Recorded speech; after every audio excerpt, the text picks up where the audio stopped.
خدا جو ہاتھوں سے تھامے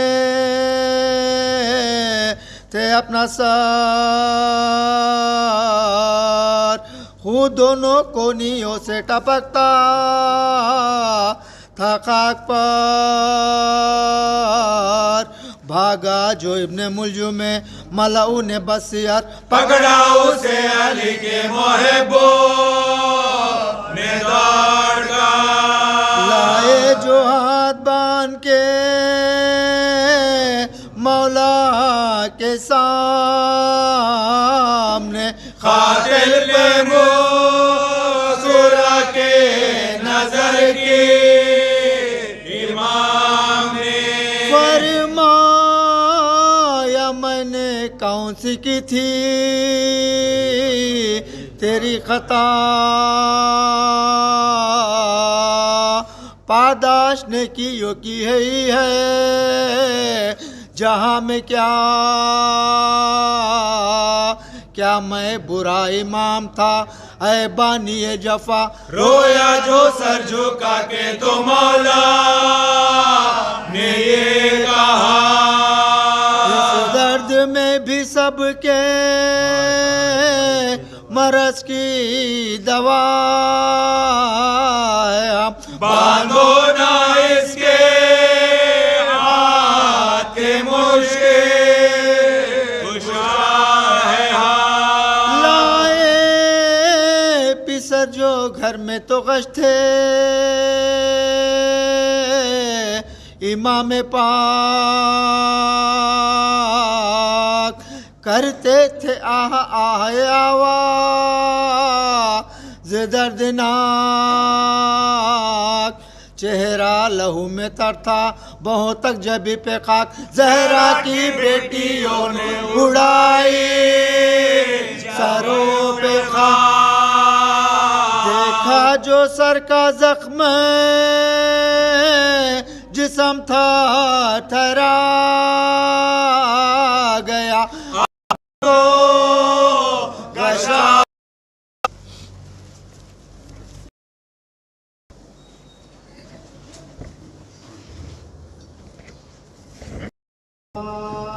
اللهم صل على محمد وآل محمد،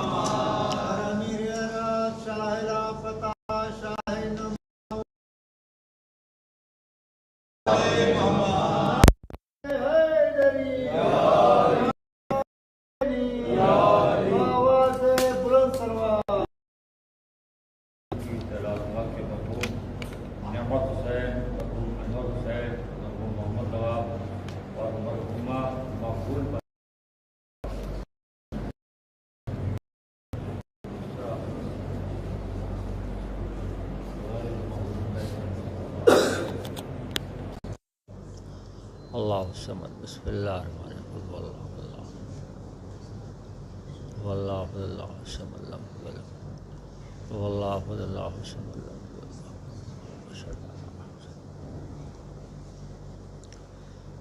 لا حول ولا قوة الا باللہ العلی العظیم،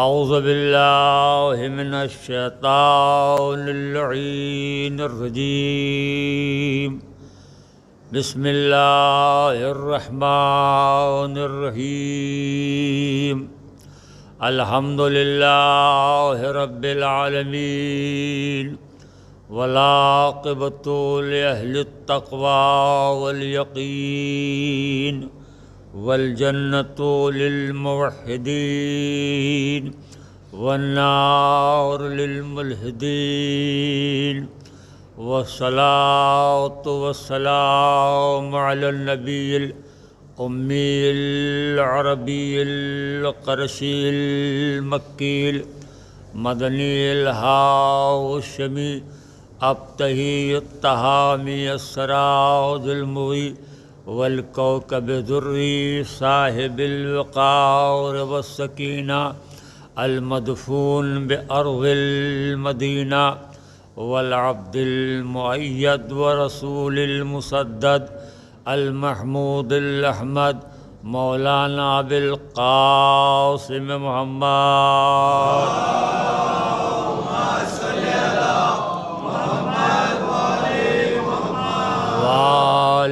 الطیبین الطاہرین المعصومین المظلومین لا سیما علی بقیت اللہ العظم روحی و ارواحنا لمقدم الفدا ولعنت اللہ علی اعدائہم اجمعین من یومنا وإلی یوم الدین اما بعد فقد قال رسول اللہ صلی اللہ علیہ وآلہ وسلم بسم اللہ الرحمن الرحیم والذی نفسی بیدہ لا یؤمن احدکم حتی اکون احب الیہ من ولدہ ومالہ۔ صلوات سب مل کے پڑھیں بآواز بلند۔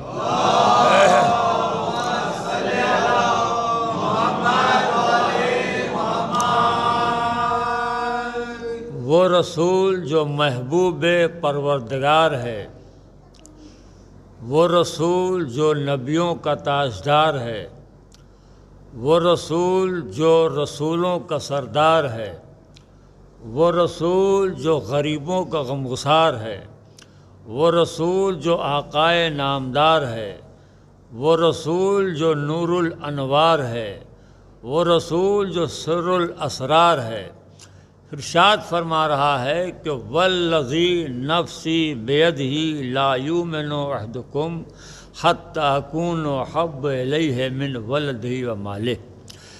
ارشاد ہو رہا ہے کہ قسم ہے اس ذات کی اس کے قبضے میری جان ہے، لا یؤمن احدکم تم میں سے کوئی بھی مومن نہیں بن سکتا، حتی اکون احب الیہ من ولدہ ومالہ، اس وقت تک جب تک مجھ محمد کو اپنی اولاد سے زیادہ نہ چاہے۔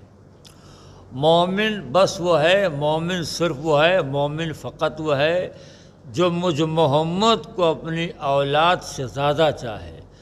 تم میں اگر کوئی ایسا ہے جو مجھے اپنی اولاد سے زیادہ چاہتا ہے تو ہے مومن، اور اگر اولاد سے زیادہ نہیں چاہتا تو لا یؤمن، وہ مومن بن ہی نہیں سکتا۔ تو سرکار دو عالم نے معیار ایمان یہ قرار دیا کہ سرکار کو چاہا جائے اولاد سے زیادہ۔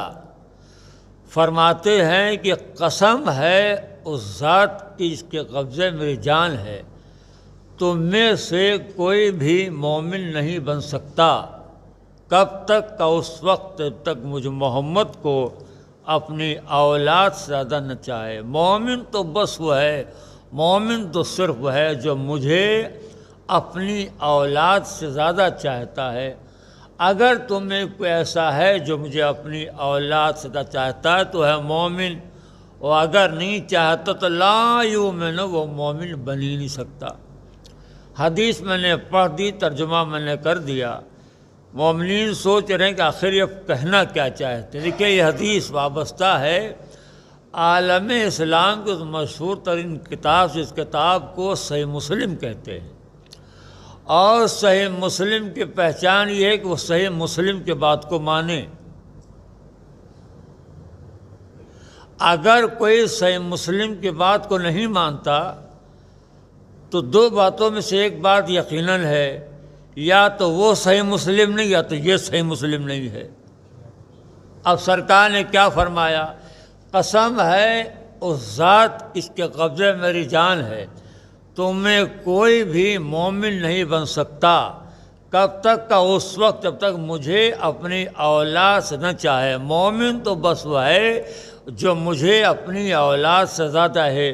تو کیا میں اس حدیث کو لے کر اپنے بڑے بھائیوں سے سوال کر سکتا ہوں کہ وہ کون سی شخصیت تھی، وہ کون سی ذات تھی جو اپنے جگر کے ٹکڑے کو سرکار دو عالم کے خطرناک بستر پر سلا رہی تھی کہ اگر کافر حملہ کریں تو میرا بیٹا قتل ہو جائے، میرا بھتیجا بچ جائے۔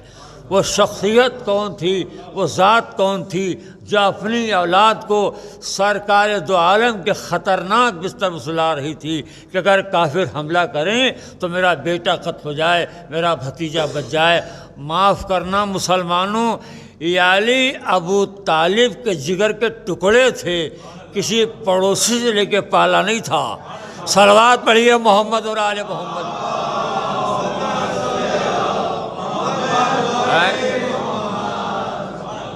وہ شخصیت کون تھی، وہ ذات کون تھی جو اپنی اولاد کو سرکار دو عالم کے خطرناک میں سب سلا رہی تھی کہ اگر کافر حملہ کریں تو میرا بیٹا قتل ہو جائے، میرا بھتیجا بچ جائے۔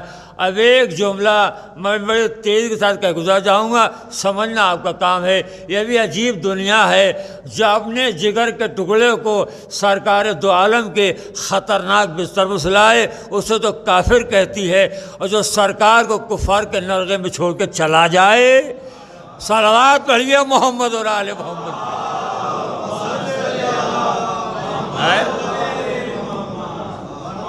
وہ پکا مسلمان تو کس نے سلایا؟ جناب ابو طالب نے۔ کسے؟ اپنے بیٹے کو۔ ارادہ کیا تھا؟ اگر کافر حملہ کریں تو میرا بیٹا قتل ہو جائے، میرا بھتیجا بچ جائے۔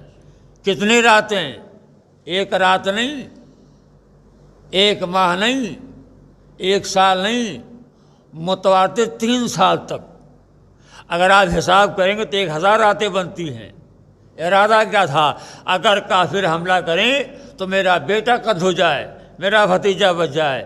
ایک رات نہیں، 1000 راتیں۔ کہوں جملہ؟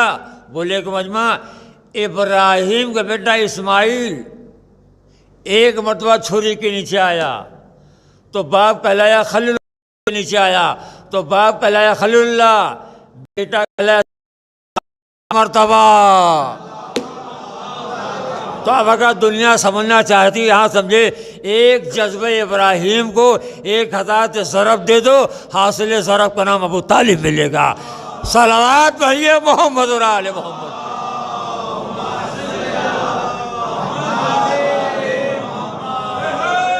جزاک اللہ۔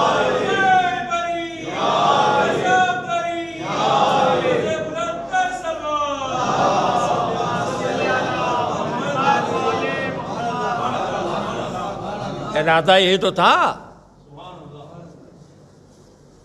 اسی ارادے سلایا تھا۔ اچھا سبھی پڑھتے ہیں، میں نہیں پڑھ دیا، مگر ایک بات نفسیاتی جو میں پہنچانا چاہ رہا ہوں آپ تک، بات ہے نفسیاتی، بولے گا وہی جو ماہر نفسیات ہوگا۔ جناب ابو طالب نے اپنے بیٹے علی کو سلایا اور سلا کر اپنے بھتیجے کو بچایا۔ اگر جناب ابو طالب اس عمل کو آپ کمال یا فضیلت سمجھتے ہو سمجھیں، مگر میں عسکری خان جناب ابو طالب اس عمل کو کوئی کمال یا فضیلت نہیں سمجھتا۔ سب سے بڑا کمال اور سب سے بڑی فضیلت تو اس ماں کی تھی۔ ہائے ہائے ہائے، بات نفسیاتی ہے۔ یعنی اگر ابو طالب سلائے کوئی بہت بڑی بات نہیں ہے، سب سے بڑی بات، سب سے بڑا کمال تو جناب فاطمہ بنت اسد کا ہے، اس لیے کہ وہ ماں تھیں۔ دیکھیے باپ کا دل بنسبت ماں کے سخت ہوتا ہے، ماں کے دل نرم ہوتا ہے، تو اگر ابو طالب سلائے کوئی بہت بڑی بات نہیں ہے، سب سے بڑی بات اور سب سے بڑا کمال تو جناب فاطمہ بنت اسد کا ہے کہ انہوں نے اپنے بیٹے علی کو سلا کر اپنے بھتیجے کو بچایا۔ کہوں ایک جملہ؟ بولے کہ مجمع کائنات کی ساری ماؤں کی بات کر رہا ہوں، ہر ماں یقیناً اپنے بھتیجے کو چاہتی ہے، مگر اپنی اولاد سے زیادہ نہیں۔ یہ کائنات کی آخری اور پہلی ماں ہے جو اپنے بیٹے سے زیادہ اپنے بھتیجے کو چاہتی ہے، اور اس نے اپنے بیٹے کو سلا کر بھتیجے کو بچایا۔ مگر واہ ہو دنیا پر، آپ کتابیں پڑھیے صرف جن میں لکھی گئی ہیں تو آپ خود محسوس کریں گے، جس ذات نے اپنے بیٹے کو سلا کر اپنے بھتیجے کو بچایا، اس ذات کی عظمتوں کو کم کرنے کے لیے دنیا نہ جانے کتنی جعلی روایتوں کی دیواریں کھڑی کر دیں۔ یعنی جس ذات نے اپنے بیٹے کو سلا کر اپنے بھتیجے کو بچایا ہے، اس کے عظمتوں کو چھپانے کے لیے دنیا نے نہ جانے کتنی جعلی روایتوں کی دیواریں لگا دیں تاکہ کائنات کو معلوم نہ ہو کہ علی کی ماں کی عظمت کیا ہے، ان کا مقام کیا ہے، ان کا مرتبہ کیا ہے، ان کی بلندی کیا ہے۔ اگر میں ان جعلی روایتوں کی دیواروں کو تذکرہ کرنے پاؤں تو مجھ جیسے بیمار مقرر کے لیے 1 گھنٹہ چاہیے، مگر ایک بات کہوں گا مجمع محسوس کرے گا، نہ جانے کتنی جعلی روایتوں کی دیواریں لگا دیں تاکہ دنیا کو معلوم نہ ہو کہ علی کی ماں کی عظمت کیا ہے، مگر ان جاہلوں کو پتہ ہی نہیں تھا۔ ارے جس کی عظمتوں کو کعبے کی دیوار نہ روک پائے، صلوات علی محمد اور آل محمد پر۔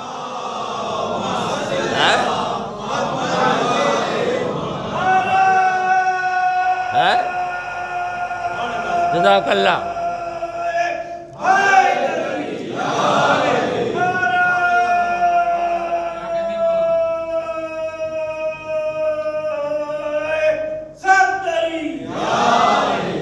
اس کی عظمتوں کو آپ کی چند جعلی روایتوں کی دیواریں روکیں گی؟ آج بھی دیوار خانہ کعبہ عظمت جناب فاطمہ بنت اسد کو فتح دے رہی ہے۔ گئے حج کرنے کے لیے، پلٹ کے آئے، ہم نے پوچھا کہاں گئے تھے؟ کہا حج کرنے گئے تھے۔ ہم نے کہا اللہ قبول کرے، خانہ کعبہ کی زیارت ہوئی؟ ارے کہا بہت نزدیک سے۔ دیوار خانہ کعبہ کو دیکھا؟ کہا بہت قریب سے۔ دیوار پر کچھ نظر آیا تو دنیا طنز کے طور پر کہتی ہے ہاں ہاں دیوار پر ہم نے ایک لکیر دیکھی، یعنی وہ نشانی اور علامت، اور دنیا طنز کے طور پر کہتی ہے ہم نے ایک لکیر دیکھی۔ تو ہم بھی کہہ دیا کرتے ہیں کہ چلیے لکیر ہی صحیح، مگر ہے ہمارے کام کی۔ کہا جناب یہ لکیر آپ کے کام کیسے ہو گئی؟ ہم نے کہا یہ لکیر کی تاریخ پڑھیے۔ جب آپ یہ لکیر کی تاریخ پڑھیں گے تو آپ خود محسوس کریں گے کہ جب سے یہ لکیر پڑھی اس وقت سے لے کر آج تک جتنے سلاطین آئے، جتنے بادشاہ آئے، جتنے حکمراں آئے، جتنے عمرا آئے، انہوں نے اپنی پوری طاقت لگا دی، پوری طاقت صرف کر دی کہ کسی صورت سے لکیر مٹ جائے، پوری طاقت لگا دی کہ کسی صورت لکیر مٹ جائے، مگر چشم فلک نے منظر دیکھا کہ لکیر مٹانے والے مٹ گئے، لکیر مٹانے والے مٹ گئے، مگر لکیر آج تک موجود ہے، اس لکیر کوئی مٹا نہیں سکا۔ اب اگر مجمع نہ بولا مجھے بڑی شکایت ہوگی، مٹانے والے مٹ گئے، لکیر آج تک موجود ہے۔ کبھی کبھی بعض گوشوں سے ایک آواز آتی ہے یہ شیعہ کیا ہیں، ہم انہیں مٹا دیں گے، ہم انہیں تباہ کر دیں گے، ہم انہیں برباد کیے ہیں کیا؟ تو اگر کوئی مجھ سے پوچھے شیعہ کیا ہیں، میں منزل تعارف میں بس اتنا کہوں گا شیعہ کچھ نہیں ہے بھیا، وہ جو کعبے کی دیوار پر لکیر ہے نا، یہ سارے شیعہ اسی لکیر کے فقیر ہیں۔ صلوات پڑھیے محمد اور آل محمد پہ۔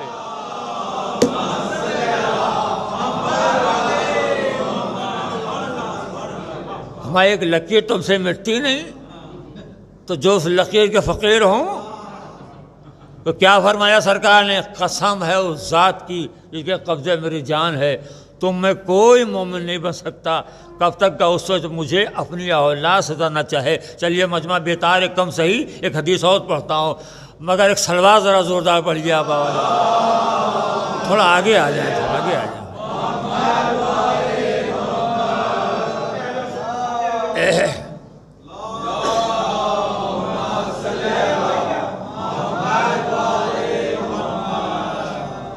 ایک حدیث اور پڑھتا ہوں، سرکار دو عالم نے ارشاد فرمایا کہ من کفلا یتیمن ذا قرابۃ او لقرابۃ فانا وہو فی الجنۃ کہاتین، یہ بھی حدیث حضور کی اور صحیح مسلم میں ہے۔ سرکار دو عالم فرماتے ہیں کہ جو کسی یتیم کو پالے، جو کسی یتیم کو پالے، وہ یتیم کا پالنے والا اور میں دونوں ایک ساتھ جنت میں ایسے رہیں گے جیسے میری یہ دونوں انگلیاں۔ کہا من کفلا یتیمن، جو کسی یتیم کو پالے، چاہے یتیم قرابت داروں میں سے ہو یا غیر قرابت داروں میں سے ہو، جو بھی پالے، وہ یتیم کا پالے اور میں دونوں ایک ساتھ جنت میں ایسے رہیں گے جیسے میری یہ دونوں انگلیاں۔ کون؟ کہ جو کسی یتیم کو پالے، جو کسی یتیم کو پالے، جو کسی یتیم کو پالے، تو کیا میں سوال کر سکتا یہ بھیا جو کسی یتیم کو پالے وہ تو سرکار کے ساتھ ہو جنت میں، اور جو اسی یتیم کو پالے، صلوات پڑھیے محمد اور آل محمد پہ۔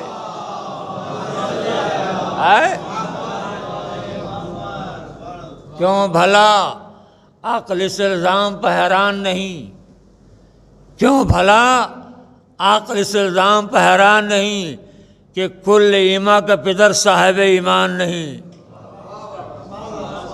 نہیں غور کر رہا مجمع، کیوں بھلا عقل اس الزام پہ حیران نہیں کہ کل ایما کا پدر صاحب ایمان نہیں؟ اور محسن بانی اسلام اگر کافر ہے پھر تو اس دہر میں کوئی بھی مسلمان نہیں۔ صلوات پڑھیے محمد اور آل محمد پہ۔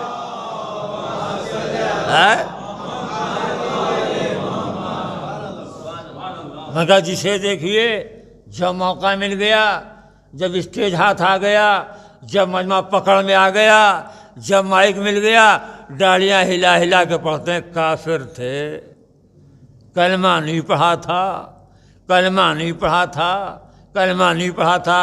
اچھا ابھی تک تو ہم جواب دیتے انہوں نے کلمہ پڑھا تھا، مگر ادھر 3-4 سال سے ہم بھی انہی کے ساتھ ہو گئے۔ ہم نے کہا بھیا آپ بالکل صحیح فرما رہے ہیں، جناب ابو طالب نے کلمہ نہیں پڑھا تھا، مسجد میں بیٹھ کر انہوں نے کلمہ نہیں پڑھا تھا، لائیے قرآن میرے سر پر رکھیے، میں قرآن قسم کھا کے انہوں نے کلمہ نہیں پڑھا تھا، مگر کون سا کلمہ جو تم پڑھتے ہو؟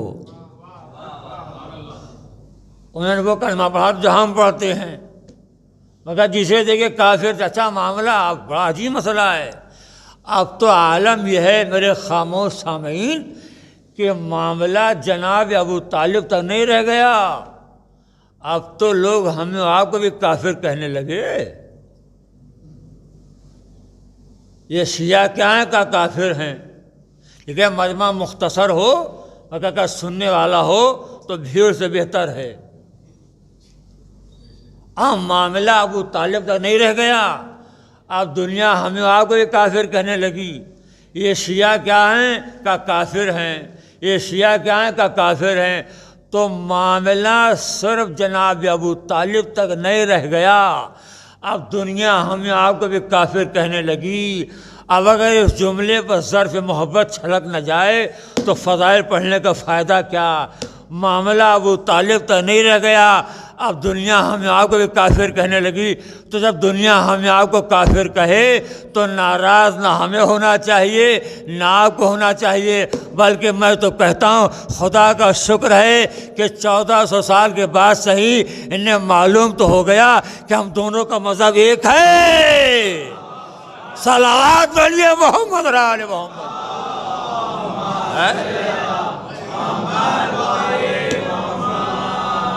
ایک اور بابا زبان سلوات بھیجیں۔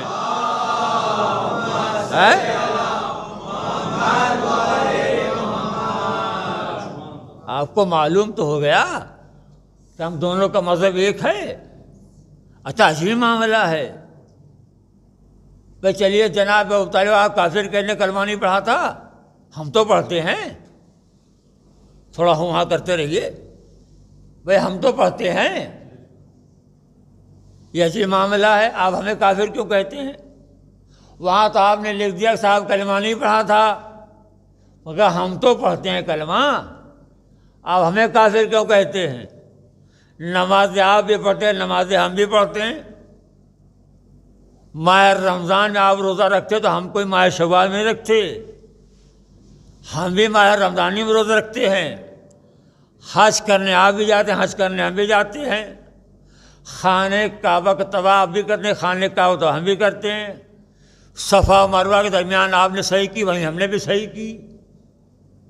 عرفات آپ بھی گئے، عرفات ہم بھی گئے۔ مزدلفہ آپ بھی آئے، مزدلفہ ہم بھی گئے۔ منی آپ بھی پہنچے، منی ہم بھی پہنچے۔ قربانی آپ نے بھی دی، قربانی ہم نے بھی دی۔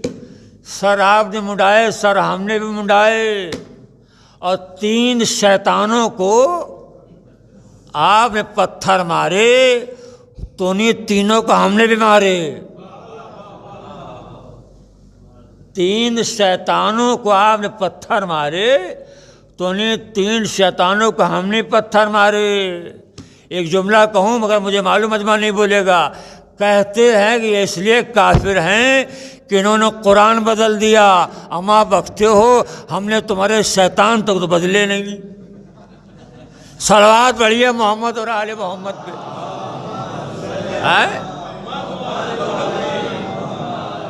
تو انہیں تینوں کو آپ نے مارے پتھر، انہیں تینوں کو ہم نے بھی مارے۔ یہ مجمع معلوم مجھے نہیں بولے گا، دیکھیے جو لوگ گئے انہیں پتہ ہے کہ 4 پتھر ہیں وہاں پر جو ارکان حج میں شامل ہیں۔ خانہ کعبہ تب حج کرنے جو گئے انہیں معلوم ہوگا کہ 4 پتھر ہیں وہاں پر جو ارکان حج میں شامل ہیں، اور ان 4 کی پہچان یہ ہے کہ 3 کعبے سے دور ہیں، 3 کعبے سے دور ہیں اور 1 کعبے کے اندر ہے۔ ہائے ہائے ہائے ہائے کیسے سمجھاؤں بھائی، 3 کعبے سے دور ہیں اور 1 کعبے کے اندر ہے، اور دوسری پہچان یہ 3 جو دور ہیں انہیں پتھر مارا جاتا جو قریب سے چوما جاتا ہے۔ صلوات پڑھیے محمد اور آل محمد پہ۔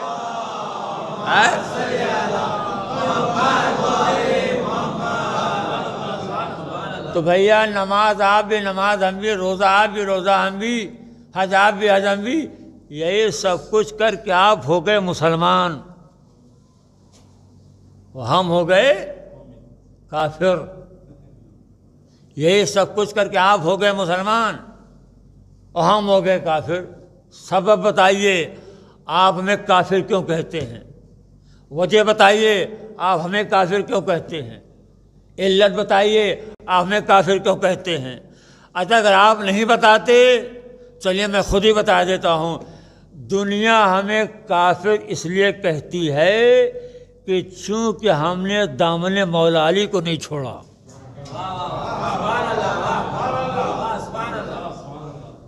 اس کے علاوہ اور کوئی وجہ نہیں ہے۔ ہمیں دنیا اس لیے کافر کہتی ہے کہ چونکہ ہم نے دامن مولا علی کو نہیں چھوڑا۔ اے بھیا یہ کوئی صدی کا معاملہ نہیں ہے، ہر صدی میں یہی معاملہ رہا۔ پہلی صدی آئی، ہم نے کہا علی علی، انہوں نے کہا کافر کافر۔ دوسری صدی آئی، ہم نے کہا علی علی، انہوں نے کہا کافر کافر۔ تیسری صدی آئی، ہم نے کہا علی علی، انہوں نے کہا کافر کافر۔ چوتھی صدی آئی، ہم نے کہا علی علی، انہوں نے کہا کافر کافر۔ 5ویں صدی آئی، ہم نے کہا علی علی، انہوں نے کہا کافر کافر۔ 10ویں صدی آئی، ہم نے کہا علی علی، انہوں نے کہا کافر کافر۔ 14ویں صدی آئی، ہم نے کہا علی علی، انہوں نے کہا کافر کافر۔ 1400 سال ہو گئے، ہم علی علی کہتے رہے، یہ کافر کافر کہتے رہے۔ مجمع نہیں بولے گا مجھے معلوم ہے، 1400 سال ہو گئے ہم علی علی کہتے رہے، یہ کافر کافر کہتے رہے۔ 1400 سالوں میں نہ ہم نے علی کو چھوڑا نہ انہوں نے کفر کو چھوڑا۔ صلوات پر محمد اور آل محمد۔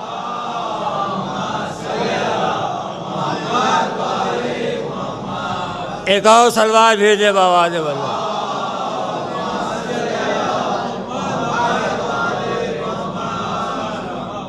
کیا فرمایا سرکار دو عالم نے؟ والذی نفسی بیدہ لا یؤمن احدکم حتی اکون احب الیہ من ولدہ و مالہ۔ مومن تو بس وہ ہے جو مجھے اپنی اولاد سے زیادہ چاہے اور اپنے مال سے زیادہ چاہے۔ تنہا اولاد سے نہیں، اپنے مال سے بھی زیادہ چاہنا ہے۔ اور کہوں جملہ بولے گا مجمع، اسلام کی تاریخ میں 2 ہی تو شخصیتیں ہیں جس میں ایک شخصیت ہے جناب ابو طالب کی اور دوسری ہے جناب خدیجہ کی۔ ایک نے سرکار کو اولاد سے زیادہ چاہا اور دوسرے نے سرکار کو اپنے مال سے زیادہ۔ صلوات پڑھیے محمد اور آل محمد پہ۔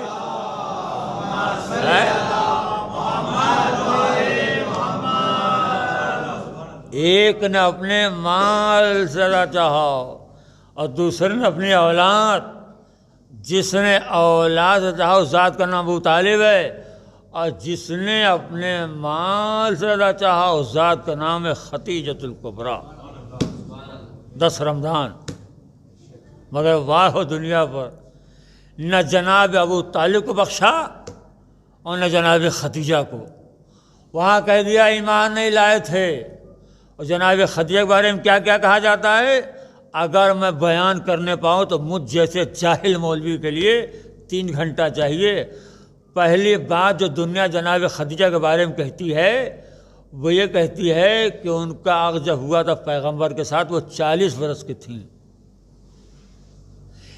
یہ ساری باتیں دشمنان جناب خدیجہ نے گڑھا ہے، ورنہ وقت نکاح جناب خدیجہ 40 برس کی نہیں تھیں۔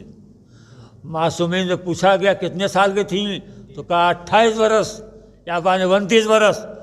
یہ 40 برس کی روایت یہ جھوٹی ہے، دشمنوں نے گڑھا ہے، اور ہمیں خوب معلوم ہے کہ آپ جناب خدیجہ کو 40 برس کیوں بتلا رہے ہیں۔ یہ 40 برس بتلا کر آپ کس کی عظمت بڑھانا چاہتے ہیں ہمیں خوب پتہ ہے۔ نہ بیان کریں یہ الگ بات ہے، مگر ہمیں معلوم ہے کہ یہاں 40 برس آپ لکھ کے کس کی عظمت بڑھانا چاہتے ہیں، تو 40 برس کے نہیں تھیں۔ دوسری بات جو کہی جاتی ہے وہ یہ ہے کہ جناب جب ان کا نکاح ہوا تو طلاق شدہ تھیں، یہ بھی گڑھا ہوا معاملہ ہے۔ جناب خدیجہ طلاق شدہ بھی نہیں تھیں۔ پھر بعض لوگ کہتے ہیں وہ بیوہ تھیں، بیوہ بھی نہیں تھیں، اور عجیب جاہل لوگ ہیں، بعض لکھتے ہیں طلاق شدہ تھیں اور بعض لکھتے ہیں بیوہ تھیں۔ یہ میرا چپ چاپ مجمع بتائے اے بھیا اگر طلاق شدہ تھی تو بیوہ نہیں تھیں۔ سرور ڈاؤن چل رہا ہے، اور اگر بیوہ تھیں تو طلاق شدہ نہیں تھیں۔ اس کا مطلب آج تک آپ کو خود پتہ نہ چلا وہ کیا تھیں، تو طلاق شدہ نہیں تھیں۔ یہ مجمع پوچھے گا مولانا کیا دلیل ہے کہ جناب خدیجہ طلاق شدہ نہیں تھیں، تو میرے پاس 7 دلیلیں ہیں۔ میں ایک سامنے کی بات کہوں گا اور بات آگے بڑھا دوں گا۔ کیا دلیل ہے کہ جناب خدیجہ طلاق شدہ نہیں تھی؟ میرے عزیزو میرے پاس دلیل یہ ہے، اور سب سے بڑی دلیل ہے یہ۔ دلیل یہ ہے، اب دیکھو کون بولتا کون نہیں بولتا۔ دلیل یہ ہے کہ ہر طلاق شدہ عورت رسول کی زوجہ تو بن سکتی ہے، بطول کی ماں نہیں بن سکتی۔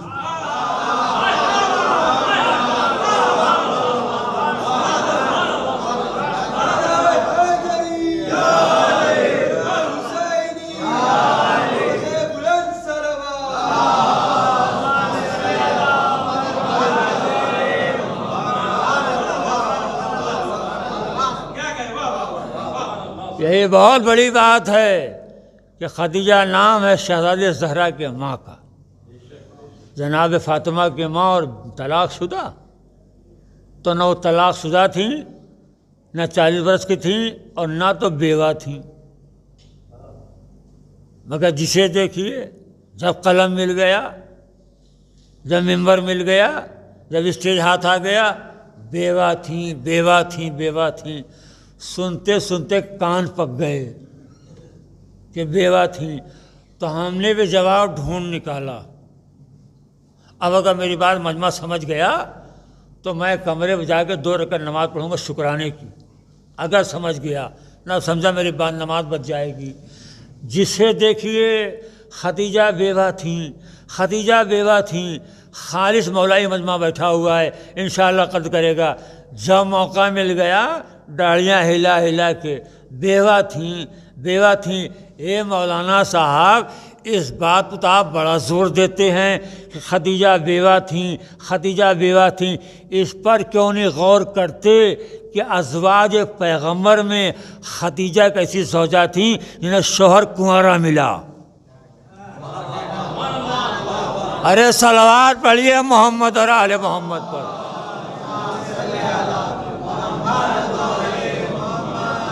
چلیے میری نماز بچ گئی، صلوات پڑھیے اور بابا دے بلند۔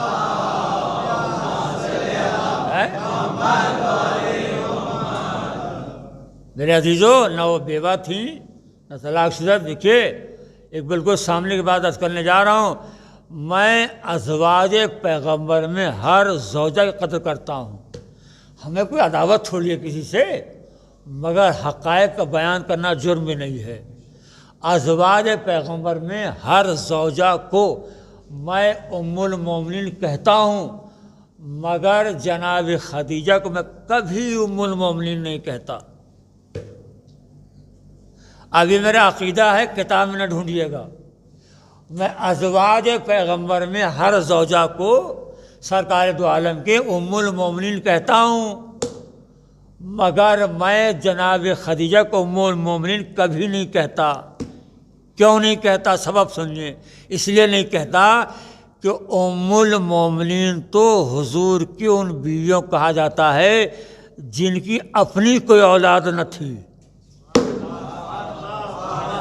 ہائے ہائے ہائے ہائے، ام المومنین تو سرکار کی ان بیویوں کہا جاتا ہے جن کی اپنی کوئی اولاد نہ تھی، دل رکھنے کے لیے کہ کبیدہ خاطر نہ ہو، مومنین بھی تمہاری اولاد ہیں اور تم مومنین کی ماں ہو، تو انہیں کہا جاتا ہے جن کی اپنی کوئی اولاد نہ تھی۔ الحمدللہ جناب خدیجہ صاحب اولاد تھیں۔ ہائے ہائے، مجمع کیا سن رہا ہے؟ الحمدللہ جناب خدیجہ صاحب اولاد تھیں۔ تو مجمع ہم سے پوچھے گا مولانا سب کو ام المومنین کہا جائے تو خدیجہ کیا کہا جائے؟ تو مجھ سے سنیے، سب ہے ام المومنین، خدیجہ ام المعصومین۔ صلوات پڑھیے محمد اور آل محمد پہ۔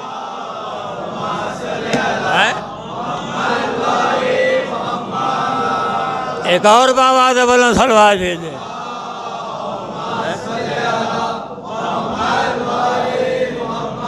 آگے آپ نے غور فرمایا، یہ ہے جناب خدیجہ۔ بیان تمام ہو گیا ہمارا، آخری بات سنیے۔ جناب خدیجہ کے کتابوں 22 القاب ہیں، اور مجھ جیسے بیمار مقرر کے لیے ہر لقب ایک مکمل مجلس ہے۔ انہی القاب میں ایک لقب آپ کو بڑا مشہور ہے، وہ ہے طاہرہ۔ سلیمان ندوی نے لکھا ہے، یقالو فی زمان الجاہلیہ طاہرہ۔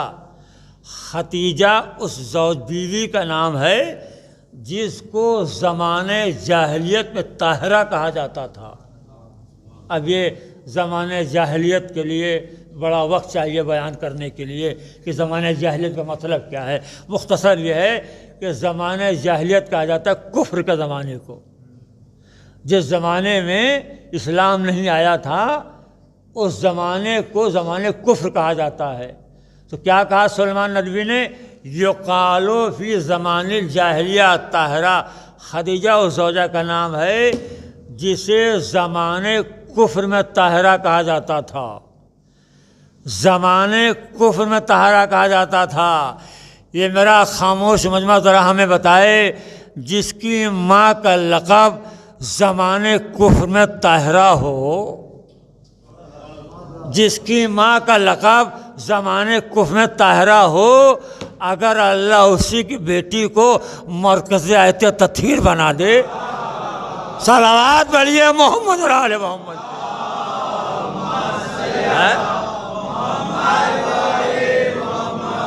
ایک اور ذرا دھیمی دھیمی صلوات پڑھ لیں۔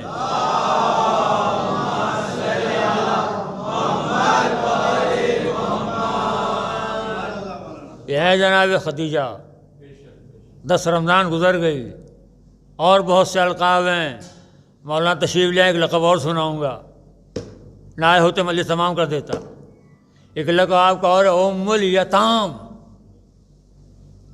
یہ جناب خدیجہ کا لقب ہے۔ ام الیتام یعنی یتیموں کی ماں۔ اور اب میں آپ سے خاص توجہ چاہوں گا، جناب خدیجہ کا 22 القاب میں ایک لقب ام الیتام یعنی یتیموں کی ماں۔ کام کیا تھا؟ لکھا کام یہ تھا کہ دور و دراز سے یتیم بچوں اور بچیوں کو لاتی تھی اور ان کی کفالت کرتی تھی، پالتی تھی۔ اس لیے آپ کو کہا جاتا ہے ام الیتام یعنی یتیموں کی ماں۔ دیکھیے یتیموں کی پرورش کا سلسلہ چلا آ رہا ہے اور انشاءاللہ چلتا رہے گا، مگر یتیموں کی پرورش کا پہلا تصور جس ذات نے پیش کیا ہے اس ذات کا نام خدیجہ ہے۔ ایک بڑی اہم بات میں پڑھ گیا، جناب خدیجہ کی ذات وہ ذات ہے کہ اب جب تک یتیموں کی پرورش ہوتی رہے گی تو پرورش کرنے والوں کے ثواب میں جناب خدیجہ شریک رہیں گی،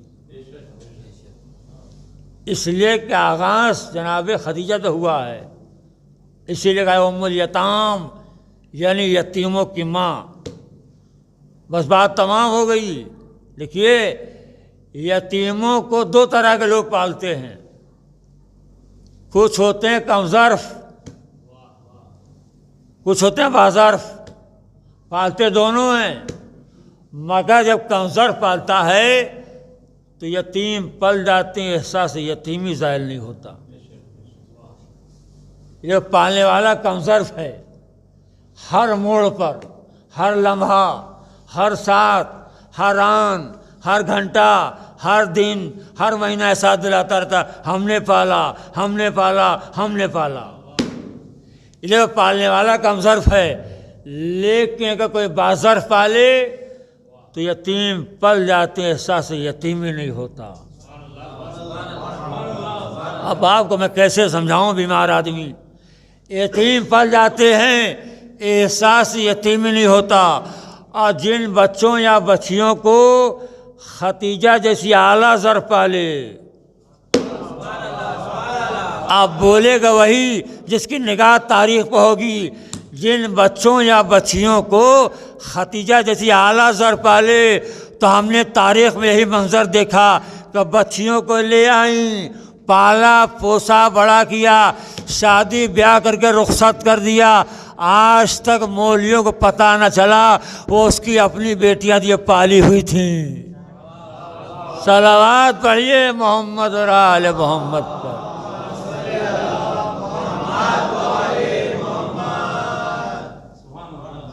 بس بات تمام ہو گئی۔ تو دو ذاتیں ہیں، ایک جناب ابو طالب اور ایک جناب خدیجہ۔ ایک نے اولاد سے رچا پیغمبر کو اور دوسرے نے اپنے مال سے رچا۔ ویسے تو جناب ابو طالب نے جناب رسالت مآب کو اپنے مال سے زیادہ چاہا ہے۔ اب وقت نہیں ہے بیان کرنے کا، ورنہ میں عرض کرتا کہ مال زیادہ کیسے چاہا ہے۔ آپ کو معلوم ہے کہ جب 8 برس کے تھے حضور تو جناب عبدالمطلب جو آپ کے دادا تھے، سارے بیٹوں کا آپ نے بلایا، 10 بیٹے تھے جناب عبدالمطلب کے، اور بلا کے سامنے بٹھا دیا اور پہلو میں پوتے کو بٹھایا، یعنی حضور کو، اور جناب عبدالمطلب نے بیٹوں سے کہا کہ میں جا رہا ہوں ایک طویل سفر پر، حیات کا آخری لمحہ ہے، کہا میں جا رہا ہوں ایک طویل سفر پر اور چاہتا یہ ہوں کہ اپنے پوتے محمد کی جانب مطمئن ہو جاؤں، تم میں کون ہے جو میرے بعد میرے پوتے محمد کی پرورش کرے گا؟ یہ تاریخ طبری کے جملے ہیں۔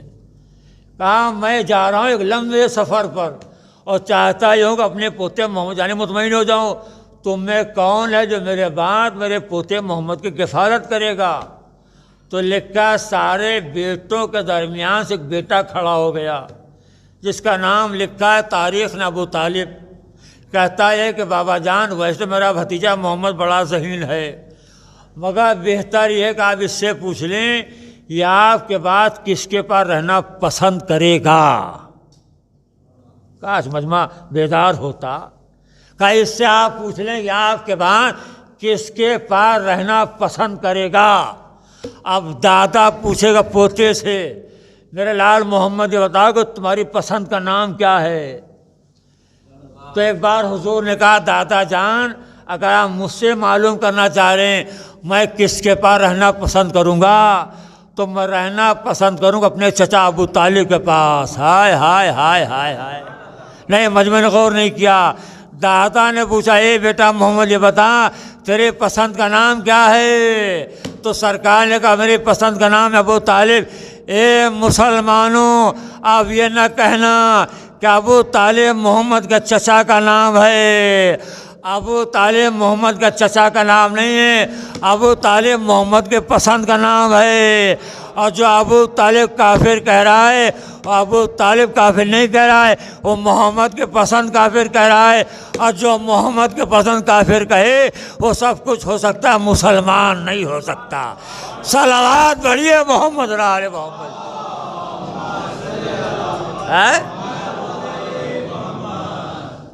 لے لیا، کیوں لیا تھا؟ کفالت کے لیے۔ 17 سال تک کفالت کرتے رہے، اور کفالت مفت میں نہیں ہوتی، کفالت مال صرف ہوتا ہے، پیسہ لگتا ہے۔ ہمارے یہاں بمبئی میں اگر کوئی 2-4-6 مہینے کسی کو کھانا کھلا دے تو خوراکی مانگنے لگتا ہے۔ وہاں 17 سال تک کفالت کیا، تو کفالت جو پیسہ صرف ہوا کس کا تھا؟ جناب ابو طالب کا۔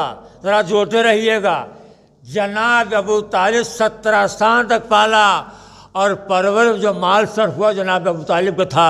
تھوڑا اور آگے بڑھیے، اب سرکار کی عمر ہو گئی 25 برس کی، لے کر چلے جا رہے تھے، ادھر سے جناب خواجہ غلام میسرہ چلا رہا تھا، راستے ملاقات ہو گئی، تو غلام ختیجہ کا میسرہ نے کہا کہ محمد میری مالکہ تم سے عقد کرنا چاہتی ہیں۔ کہا میری مالکہ تم سے عقد کرنا چاہتی ہیں، تو دنیا اپنی اپنی کتابیں پڑھ کے مجھے بتائے کہ سرکار نے میسرہ کیا جواب دیا۔ تو سب نے لکھا کہ حضور نے کہا وہ تو ٹھیک ہے، مگر پہلے معلوم کر لوں کہ چچا کی مرضی کیا ہے۔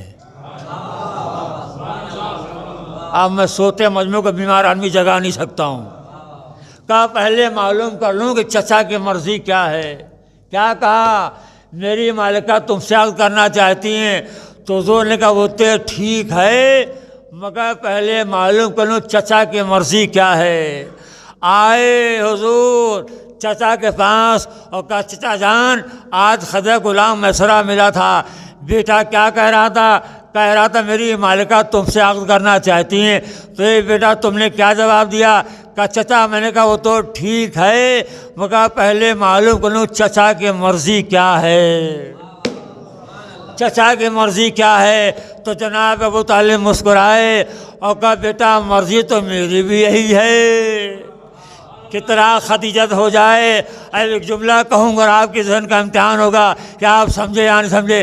جب چچا بھی راضی اور بھتیجا بھی راضی، تو تاریخ نے لکھا کہ چچا نے بھتیجے کو دولہا بنا دیا۔ چچا نے بھتیجے کو دولہا بنا۔ کہوں جملہ؟ دیکھیے حضور کی بیویاں چاہے جتنی ہوں، مگر سرکار دولہا ایک ہی بار بنے۔ صلوات بھائی محمد علی محمد۔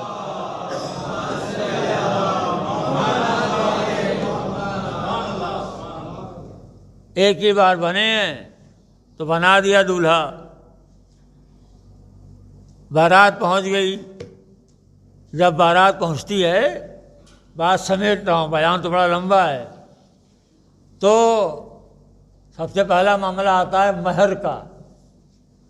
ٹھیک ہے، مہر۔ کیا میں اپنے اس تھکے ہوئے مجمع پوچھ سکتا ہوں کہ جناب خواجہ کا مہر کیا تھا؟ تو علماء نے کہا تاریخ کامل کہ جناب خواجہ کا مہر تھا 200 مسقال سونا اور 20 اونٹ۔ کیا تھا؟ 200 مسقال سونا۔ ذرا بولتے رہیے گا ورنہ 1 گھنٹہ اور پڑھوں گا ابھی۔ 200 مسقال سونا اور 20 اونٹ۔ اللہ کرے میری آواز عورتیں نہ سن رہی ہوں، ورنہ بڑا معاملہ مشکل ہو جائے گا آپ کے لیے۔ 200 مسقال سونا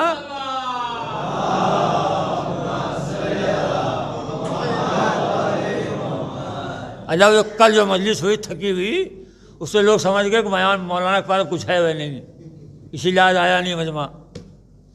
تو 200 مسقال سونا اور 20 اونٹ۔ کیا میں اپنے اس مجمع پوچھ سکتا ہوں یہ مہر کی رقم کس نے ادا کی؟ کہا جناب ابو طالب نے۔ حدیث بھولیے گا نہیں، مومن وہ ہے جو مجھے اپنی اولاد اور اپنے مال زیادہ چاہے۔ آئے آئے کیسے سمجھاؤں میں بھائی؟ کفالت دولت کس کی طرف ہوئی؟ جناب ابو طالب کی۔ مہر کی رقم کس نے ادا کی؟ جناب ابو طالب نے۔ اب بارات واپس آئی، واپسی کے بعد ولیمہ، اور ولیمہ بھی ایک دن نہیں، لیکن 40 دنوں تک سلسلہ چلتا رہا۔ اور ولیمہ مفت میں نہیں ہوتا، مال صرف ہوتا ہے۔ تو ولیمہ کس کی دولت صرف ہوئی؟ جناب ابو طالب کی۔ 17 سال ابو طالب، مہر ابو طالب، 40 دنوں تک ولیمہ ابو طالب۔ اب بات سمیٹ لو، آپ سننے پہ آمادہ نہیں ہیں۔ آیت نازل ہوئی، اے میرے حبیب دعوت دیجئے، ذوالعشیرہ دعوت دیجئے۔ رسول اللہ نے مولا علی کو بلایا، یا علی جاؤ دعوت دے آؤ۔ اس وقت مولا علی کی عمر تھی 8 برس کی۔ مولا علی اس وقت کماتے نہیں تھے، اور جناب عبداللہ کو چھوڑ کے نہیں گئے تھے، اور دعوت مفت میں ہوتی نہیں۔ تو یہ جو ذوالعشیرہ میں 3 دنوں تک دعوت ہوتی رہی اور 80 لوگ آتے رہے کھانے کے لیے، کس کا مال صرف ہوا؟ اچھا وہ جو 80 آدمی آتے تھے وہ کوئی مچھلی پٹنم کے نہیں تھے، ہندوستان کے نہیں تھے، وہ لوگ وہ عرب تھے، عرب۔ اور عربوں کا ہاضمہ کبھی خراب نہیں ہوا ہے، عربوں کا ہاضمہ کبھی خراب نہیں ہوا ہے۔ اس کی دلیل یہ ہے کہ آپ تو پھل کھاتے ہیں، پورا باغ کھا گئے۔ ایسے تھے ہاضمہ والے تیز کہ لکھا ہے کہ صبح بناتے تھے حلوے کا خدا، صبح بناتے تھے حلوے کا خدا، اور شام کو جب بھوک لگتی تھی تو پیٹ کے مندر میں رکھ کے پوجا کرتے تھے۔ صلوات پڑھیے بابا دے بلند۔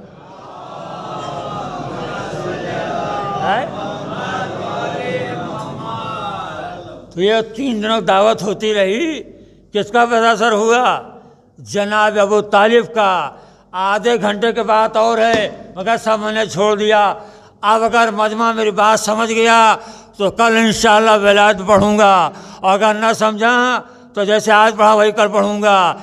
یعنی 17 سال تک پالا مال ابو طالب کا، مہر رقم مال ابو طالب کا، ولیمہ مال ابو طالب کا، ذوالعشیرہ مال ابو طالب کا۔ ہوں جملہ مجمع بولے گا، جو سرکار دو عالم پر اپنا پیسہ پانی کی طرح بہائے اسے تو تم کافر کہتے ہو، اور جو ہجرت کے موقع پر اپنے 300 دینار کو اتنی سرکار کیا تو 900 میں بیچ لے۔ صلوات بر محمد اور آل محمد۔ نہیں سمجھا مجمع؟ ایک اور بابا زبردن صلوات۔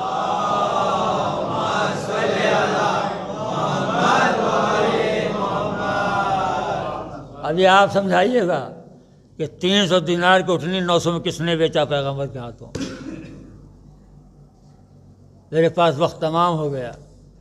تو ایک ابو طالب، ایک جناب خدیجہ، ایک محسن اسلام اور ایک محسنہ اسلام، ایک امیر عرب، ایک ملکۃ العرب، ایک ابو الائمہ، ایک ام الائمہ۔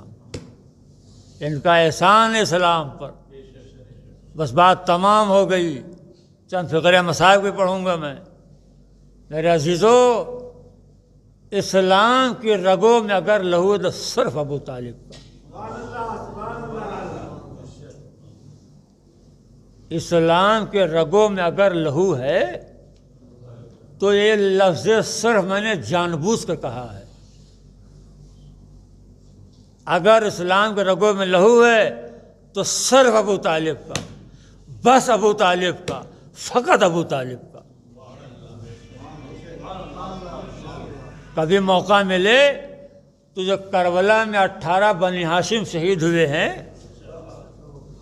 ان کے کاغذ پر نام لکھیے آپ۔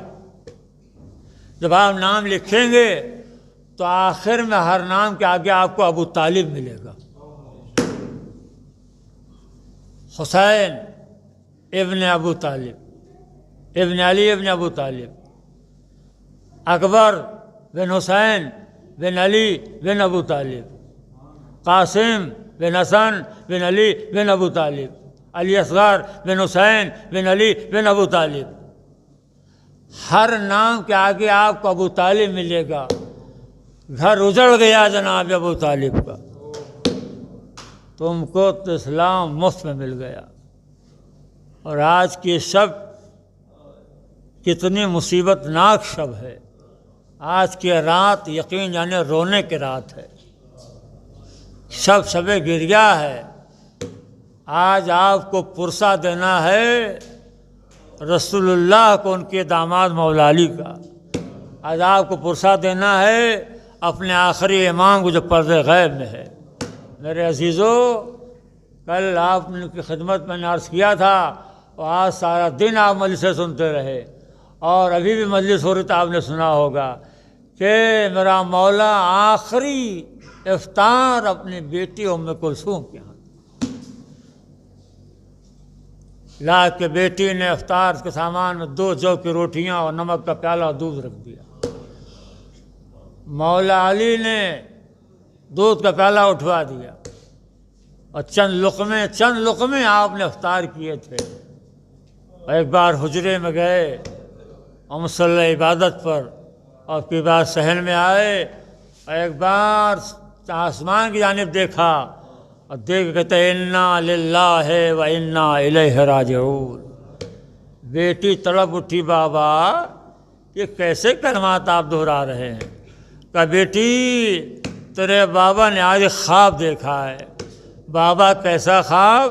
کہا بیٹی خواب میں نے یہ دیکھا کہ جبرائیل کوہ ابو قبیس پر آئے اور انہوں نے 2 پتھر کے ٹکڑے اٹھائے اور انہیں آپس میں ٹکرایا، وہ پتھر کے ٹکڑے ریزہ ریزہ ہو گئے اور اس کے بعد انہوں نے ہوا میں بکھیر دیا۔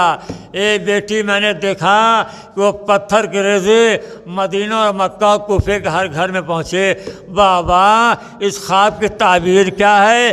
کہ میری تعبیر یہ ہے کہ اب جو صبح آئے گی تو میرے باپ کے سر پہ ضربت لگے گی اور اس سے کوئی گھر ایسا نہ ہوگا چاہنے والے کا جس گھر سے آواز نہ آئے والیا والیا والیا۔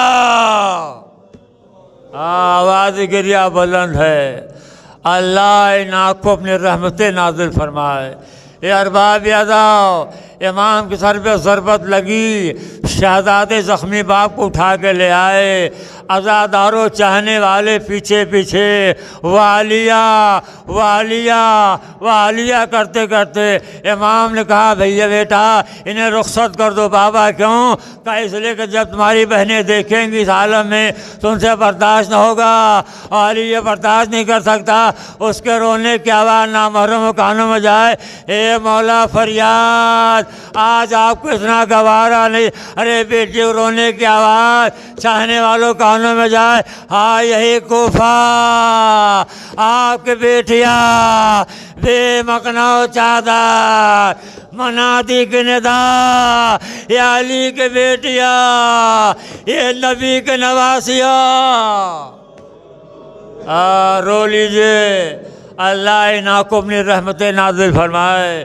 یہاں تک کہ لکھا ہے لمحات گزرے، شہزادے طبیب کو بلا کے لے آئے، میرے بابوں کو دیکھ لے۔ طبیب آیا، اس نے امام کے زخموں کو دیکھا، ایک بار کہتا ہے مولا آپ اپنے بابا کو دودھ پلائیے۔ اب آپ کی سمجھ میں آیا امام نے دودھ کا پیالہ کیوں اٹھوا دیا تھا۔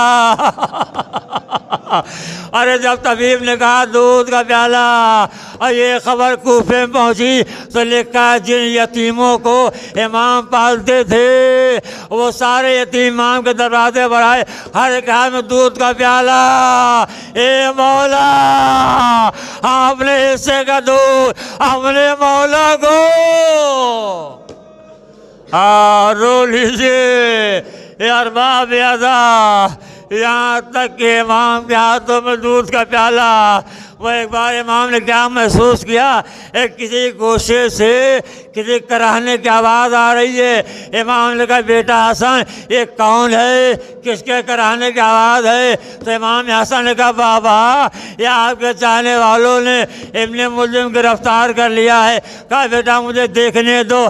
امام نے بغور دیکھا، اس کے ہاتھوں کو رسن باندھ دیا گیا تھا۔ کہا اے بیٹا اس کے ہاتھوں کیوں باندھا گیا ہے؟ ارے ہاتھوں کھول دو، علی یہ گوارا نہیں کر سکتا۔ اے فریاد مولا، آج آپ کو اتنا دیکھا نہ گیا، ارے قاتل رسن بستا ہو، کہا یہی کوفہ آ کے بیٹیوں کے ہاتھوں میں رسا، پوتا سجدے سجاد، گلے میں تو، ہاتھوں میں ہتھ گڑے۔ اور باب اعضا، یہاں تک کہ امام نے ہاتھ اور رسن کھلوا دیا، بس بیان تمام ہو گیا۔ امام نے اشارے پوچھا کچھ چاہتا ہے؟ اس نے آواز دی پیاسا ہو، پیاسا ہو۔ امام نے دودھ کا پیالہ، کہا بیٹا صحیح سے پلا دو۔ کہا بابا ارے باپ کا دشمن ہے، کہا دشمن ضرور ہے مگر انسان ہے، علی یہ گوارا نہیں کر سکتا، ارے انسان پیاسا رہے۔ اے مولا ارے قاتل پیاسا رہے، آج دیکھا نہ گیا، ہائے کربلا آقا پوتا علی اصغر۔ امام نے پانی مانگا، تیر حرملہ آیا، اصغر گلے میں لگا، ہائے مولا کا پوتا۔ ارے ایک مرتبہ امام کے ہاتھوں پلٹ گیا، امام نے گلے لگا لیا، اے بیٹا علی اصغر آئے تم بھی سدھارے، سالم الذین ظلموا ای منقلب ینقلبون، لعنت القوم الظالمین، تقبل منا انک انت السمیع العلیم۔ اللہم انی اسألک باسمک العظیم العظم العظل اجل الاکرام۔ یا اللہ واسطہ محمد و آل محمد کا ہماری اس قلیل عبادت قبول فرما، ہم سب کو عمل صالح کا توفیق عطا فرما۔ یا اللہ ہمیں جو پریشان، ہم جو پریشانی کو دور فرما۔ یا اللہ جو ممی بیمار شفا عنایت فرما۔ یا اللہ مقروض قرض گزار فرما۔ پروردگار ہمارے امام کے ظہور میں تعجیل فرما، ہم سب کو ان کے انصار میں شمار فرما۔ تقبل منا انک انت السمیع۔ سجدے میں تیغ کھا کے تڑپتے ہیں مرتضیٰ، سجدے میں تیغ کھا کے تڑپتے ہیں مرتضیٰ، سجدے میں تیغ کھا کے تڑپتے ہیں مرتضیٰ، سجدے میں تیغ کھا کے تڑپتے ہیں مرتضیٰ، مولا سر شگافتہ تھامے تڑپتے ہیں، اپنے لہو سے سجدے کی تاریخ لکھتے ہیں، حسنین سر پہ بابا کے رومال کستے ہیں، حسنین سر پہ بابا کے رومال کستے ہیں، پھر بھی لہو کے قطرے مسلح مسلسل ٹپکتے ہیں، سجدے میں تیغ کھا کے تڑپتے ہیں مرتضیٰ، مسجد میں پھر تو رونے کا ہر سمت غل اٹھا، مشکل کشان حضرت شابر سے یہ کہا، گھر جلد لے چلو مجھے اب دے کے آسرا، گھر جلد لے چلو مجھے اب دے کے آسرا، گھر سے کہیں نکل نہ پڑے بنت فاطمہ، سجدے میں تیغ کھا کے تڑپتے ہیں مرتضیٰ، کہنے لگے یہ دختر زہرا سے مرتضیٰ، تجھ پر مصیبتوں کا ہے اب تازہ سلسلہ، ٹکڑے جگر کے اگلے گا مظلوم میں مجتبی، ٹکڑے جگر کے اگلے گا مظلوم مجتبی، بیٹی کٹے گا سجدے میں شبیر کا گلا، سجدے میں تیغ کھا کے تڑپتے ہیں مرتضیٰ، عباس کو بلا کے گلے سے لگا لیا، کہنے لگے نہ رو پدر تجھے پاہوں فدا، تجھ پر بڑا بھروسہ ہے اے میرے دل ربا، تجھ پر بڑا بھروسہ ہے اے میرے دل ربا، تو کربلا میں ہو گا محافظ حسین کا، سجدے میں تیغ کھا کے تڑپتے ہیں مرتضیٰ، کوفے کے بے کسو پا تھا یہ غم بڑا شدید، بیت الشرف پہ آئے لیے آرزوئے دی، ہر سمت پھر تو رونے کا ایک غل اٹھا رشید، ہر سمت پھر تو رونے کا ایک غل اٹھا رشید، ہر سمت سمت پھر تو رونے کا ایک اٹھا رشے ہر سمت پھر تو رونے کا ایک